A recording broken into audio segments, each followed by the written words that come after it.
आमाराइड ग्रीष्मकालीन परियोजना कक्षा 10वीं के लिए। प्रश्न पहला, घर के आसपास के पर्यावरण एवं प्रदूषण के स्रोतों को बताएं। उत्तर है, ये आपके प्रश्न में दिया है, पर्यावरण को प्रदूषित करने वाले पदार्थ के नाम और प्रदूषण से प्रभावित होने वाले क्षेत्र, इसके बारे में विवरण देंगे हम। पहला है कारखाना की चिमनी, मोटर गाड़ी से निकलने वाले धुएं। प्रदूषण से प्रभावित होने वाला क्षेत्र है वायु। इसी प्रकार से दूसरा है कल कारखाने से अपशिष्ट पदार्थ नदी में बहाया जाता है, इससे होता है जल प्रदूषण। इसके बाद है अधिक मात्रा में रसायन, उर्वरक एवं प्लास्टिक का उपयोग, इससे भूमि प्रदूषित होता है। चौथा है मोटर गाड़ी, ध्वनि विस्तारक यंत्र, डीजे, फटाके, कारखाने की आवाज़, इससे ध्वनि प्रदूषण होता है। और पांचवा है दोस्तों परमाणु अस्त्र शस्त्र, रसायन पदार्थ, जहरीली गैसें, नशीली पदार्थ, कीटनाशक, वातावरण, समाज, खाने पीने, फल सब्जियां, इससे प्रदूषित होता है। प्रश्न नंबर दूसरा, छत्तीसगढ़ के प्रमुख उद्योगों की जानकारी देवें। उद्योग का नाम, स्थापित क्षेत्र, मुख्य प्रमुख उत्पादन का उपयोग। पहला है लौह इस्पात। उद्योग का नाम पहला है लौह इस्पात, स्थापित क्षेत्र दुर्ग भिलाई में। यहाँ पर लोहा उत्पाद होता है। उत्पादन का उपयोग छड़, एंगल, वाहन पार्ट्स इत्यादि में इसका उपयोग किया जाता है। दूसरा है एसएससी सीमेंट उद्योग, स्थापित क्षेत्र जामुल, दुर्ग, प्रमुख उत्पादन सीमेंट, इसका उपयोग भवन निर्माण, पुलिया निर्माण इत्यादि में किया जाता है। तीसरा है बाल्को, यहाँ है कोरबा में स्थापित, प्रमुख उत्पाद है एल्युमिनियम, इससे तार, बर्तन, मशीनरी उपकरण बनाए जाते हैं। चौथा है मध्य भारत पेपर मिल, यहाँ चंपा जांजगीर में है। यहाँ कागज का उत्पाद किया जाता है और इसका उपयोग है पुस्तक, काफ़ी, पेपर आदि में। पांचवा है कोसा, यहाँ है चांपा में और उत्पाद है कोसा कपड़ा, साड़ी, कपड़े, साड़ी इत्यादि, इसका उपयोग है। छठवा है जूट मिल, यहाँ है रायगढ़ में, जूट की रस्सी बनाने में, धान, बोरी, डोर, रस्सी। प्रश्न तीसरा, छत्तीसगढ़ के प्रमुख फसलों की जानकारी देवें। छत्तीसगढ़ के प्रमुख फसल का नाम है धान, गेहूं, चना, सोयाबीन, कोदो कुटकी, तिल, उड़द, अरहर, मसूर, लाखड़ी, परसालाख, मक्का, महुआ, सरसों। और इसका जो प्रति क्विंटल मूल्य है, जैसे धान का 2500 रुपये, फसल का उपयोग खाद्य पदार्थ के रूप में, भोजन के रूप में। दूसरा है गेहूं, मूल्य 2000, खाद्य पदार्थ के रूप में, रोटी बनाने में। चना, इसका मूल्य है 4620 रुपये। ये कम ज़्यादा होता रहता है। फिलहाल जो वर्तमान में आज की तारीख में जो रेट है वही बता रहा हूँ मैं, कम ज़्यादा हो सकता है। आप इनके रेट जो है नेट पर सर्च कर सकते हैं। इसका उपयोग होता है खाद्य पदार्थ के रूप में, दाल, बेसन, भजिया आदि बनाने में। चौथा है सोयाबीन, इसका रेट है 43,050 रुपये खाद्य पदार्थ के रूप में। कोदो कुटकी 6000 रुपये है इसका अभी खाद्य पदार्थ के रूप में। तिल 7000 लिख दिया हूँ मैं खाद्य पदार्थ के रूप में, तेल, लड्डू, औषधि बनाने में। उड़द, इसका 6000 मूल्य लिखा हूँ मैं खाद्य पदार्थ के रूप में। छठवा है अरहर, 5600 रुपये खाद्य पदार्थ के रूप में, दाल के रूप में इसका उपयोग किया जाता है। सातवां है मसूर, इसका अनुमानित मूल्य है 6820 रुपये खाद्य पदार्थ के रूप में, दाल, मिठाई वगैरह बनाने में। आठवां है लाखड़ी, 2800 रुपये बेसन, दाल, खाद्य पदार्थ के रूप में। नौवां है लाख, जो परसा लाख है, इसका प्रति क्विंटल मूल्य है 18000, चूड़ी बनाने में किया जाता है। 10वां है मक्का, 2200 रुपये और इसका उपयोग खाद्य पदार्थ के रूप में। 11वां है महुआ, 3900 रुपये प्रति क्विंटल, शराब बनाने में। 12वां है सरसों, इसका अनुमानित मूल्य है 4000 खाद्य पदार्थ के रूप में, तेल के रूप में। आधुनिक संचार के साधनों का लाभ एवं हानि लिखिए। संचार के साधन का नाम, साधन के लाभ, साधन से होने वाली हानि। तो पहला है मोटर, गाड़ियाँ, ट्रक, बस, कार इत्यादि। यह हमारा साधन है। इससे लाभ है आवागमन, माल सप्लाई में, और इसके हानि भी है जैसे कि दुर्घटना, वायु प्रदूषण। दूसरा है मोबाइल, टीवी, इंटरनेट, मीडिया, दस्तावेज का संप्रेषण में। इसके हानि है तरंग से वातावरण प्रदूषित, दृष्टि कमज़ोर, अत्यधिक प्रयोग से हमारा जो आँख की रोशनी है कमज़ोर हो जाती है। तीसरा है वायुयान, कम समय में यात्रा, एयरपोर्ट क्षेत्र में ध्वनि प्रदूषण, इसका हानि है। चौथा है पानी जहाज, आयात निर्यात में दुर्घटना से जान माल का नुकसान। पांचवा है रेलगाड़ी, भारी मात्रा में माल सप्लाई, यात्री आवागमन में जो इसका लाभ है, भारी मात्रा में माल सप्लाई, यात्री आवागमन में। और इससे जो होने वाली हानि है ध्वनि प्रदूषण, रेल दुर्घटना से जान माल की हानि। प्रश्न 5वां, वर्ष 2020-21 में आपके गांव, शहर में घटित या चर्चित खबर पर शोधपरक विचार कीजिए। घटना, खबर का नाम, प्रभावित लोग या व्यक्ति, घटना रोकने या उसके समाधान करने हेतु आपके विचार। पहला है कोरोना वायरस संक्रमण कोविड-19 पूरे भारत में फैला हुआ है और पूरे विश्व में फैला हुआ है।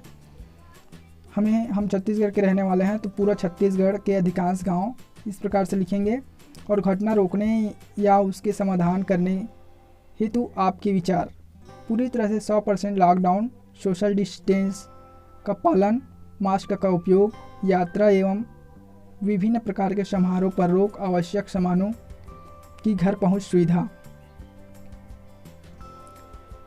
दूसरा है बीजापुर नक्सली हमला, छत्तीसगढ़ के 22 जवान शहीद हुए हैं। इस पर हमारा जो विचार है, नक्सलियों से सरकार खुला बातचीत करें, उन्हें मुख्य धारा में जोड़ने का प्रयास करें।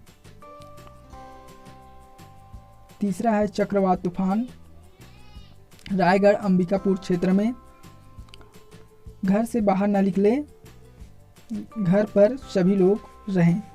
प्रश्न 6वां, छत्तीसगढ़ एवं भारत में दी जाने वाली प्रमुख पुरस्कार संबंधी विवरण जुटाना। उत्तर है पुरस्कार का नाम, स्तर, किस क्षेत्र में उपलब्धि हेतु दिया जाता है। वर्ष 2020-21 पुरस्कार प्राप्त व्यक्ति के नाम। पहला है शहीद वीर नारायण सिंह सम्मान।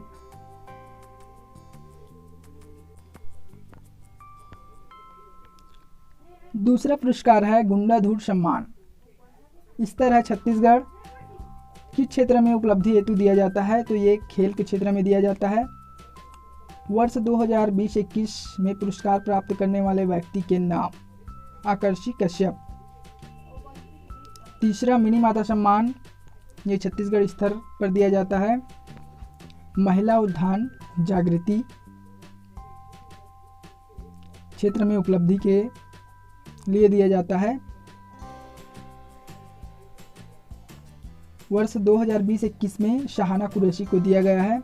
चौथा है राजीव गांधी खेल रत्न पुरस्कार, ये भारत स्तर पर है।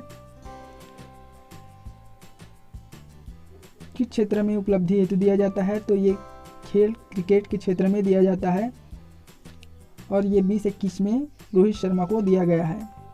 पांचवा है द्रोणाचार्य अवार्ड, यहाँ भारत स्तर पर दिया जाता है। खेल सिखाने वाले प्रशिक्षकों को या फिर गुरु कह सकते हैं। और 2020-21 की बजाय मैं पहला जो पुरस्कार मिला है उसका नाम लिख दिया हूँ, तो आप नेट में सर्च करके लिख सकते हैं। सबसे पहले जो पुरस्कार है भलाचंद्र भास्कर भगवत को दिया गया था। प्रश्न 7वां, आपके द्वारा लगाए गए पौधे का आंकलन निम्नानुसार करें। लगाए गए पौधे का नाम, लगाते समय पौधे की ऊंचाई सेंटीमीटर में, गड्ढे गमले का आयतन, भार, डाले जाने वाले खाद का नाम या फिर दवा का नाम, प्रति सप्ताह पौधे की ऊंचाई वृद्धि सेंटीमीटर में, लगाए जाने वाले पौधे का जीवन में उपयोग।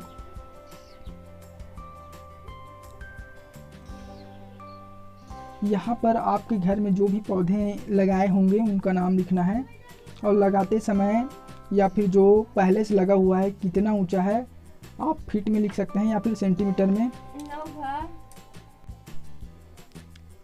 मेरे यहाँ आम का पौधा लगा हुआ है 2 फीट का है, या फिर आप वर्तमान में लगाते हो तो उसकी ऊंचाई नाप लें, और जो गमले में लगाते हो तो गमले का आयतन, या फिर गड्ढे में लगाते हो तो गड्ढे का आयतन, आपको कितना गहरा में लगाते हो गड्ढा खोदने के बाद उसको भी नाप लें और यहाँ पर विवरण लिख लेना है।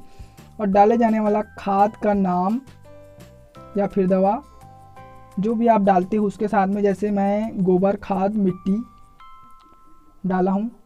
प्रति सप्ताह पौधे की ऊंचाई में वृद्धि, तो आपको सप्ताह में नापना है, 4 सप्ताह तक नापना है, और नापने के बाद जब आप प्रोजेक्ट तैयार करोगे तो आप तैयार करने के बाद आपको जमा कर देना है। लगाए जाने वाले पौधे का जीवन में उपयोग, वातावरण में शुद्ध वायु, सेहत के लिए खाने योग्य फल और छांव। दूसरा है नींबू। इस प्रकार से मेरे यहाँ जो लगाया गया है पौधा आम, नींबू, कटहल, मैं नाम लिख लिया हूँ और जो उसका हाइट है नाप करके लिखा हूँ। आप भी नाप करके सही लिखें, और जो भी खाद डाले होंगे जैसे गोबर खाद मिट्टी वगैरह तो उसको यहाँ पर लिख देंगे, और सप्ताह में ऊंचाई नाप कर आप सेंटीमीटर में या फिर फीट में, सेंटीमीटर में ही लिखें आप, क्योंकि सेंटीमीटर में ही आएगा, एक सप्ताह में तो ज़्यादा नहीं बढ़ पाएगा। सेंटीमीटर या फिर इंच में लिख सकते हैं, इंच में भी शायद नहीं आ पाएगा एक सप्ताह में। और इसका जो उपयोग है, जैसे खाने से विटामिन सी भरपूर मात्रा में मिलती है।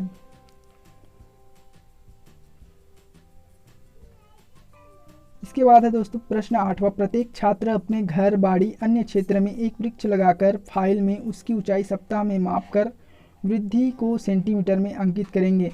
स्कूल खुलते समय यहां फाइल जमा की जाएगी।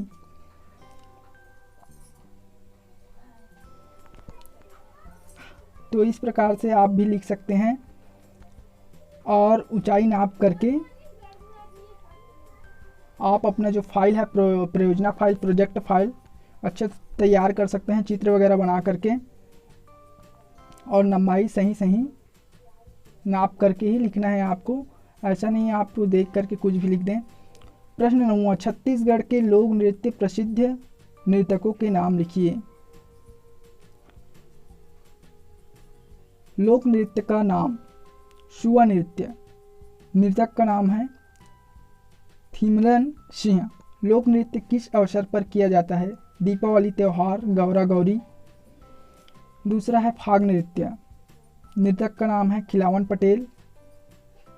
फाग नृत्य होली पर्व में किया जाता है। तीसरा है पंथी नृत्य, नर्तक का नाम है अमरदास, गुरु घासीदास जयंती पर्व में किया जाता है। चौथा है सैला नृत्य, बिसाहू नेताम, फसल कटने के बाद जो कार्यक्रम का आयोजन होता है जैसे मड़ई मेला में किया जाता है। पांचवा है राउत नृत्य, नर्तक का नाम है पारस यादव, ये दीपावली के अवसर पर किया जाता है, मड़ई मेला में भी किया जाता है। छठवा है गेड़ी नृत्य, नर्तक है ब्रिजलाल,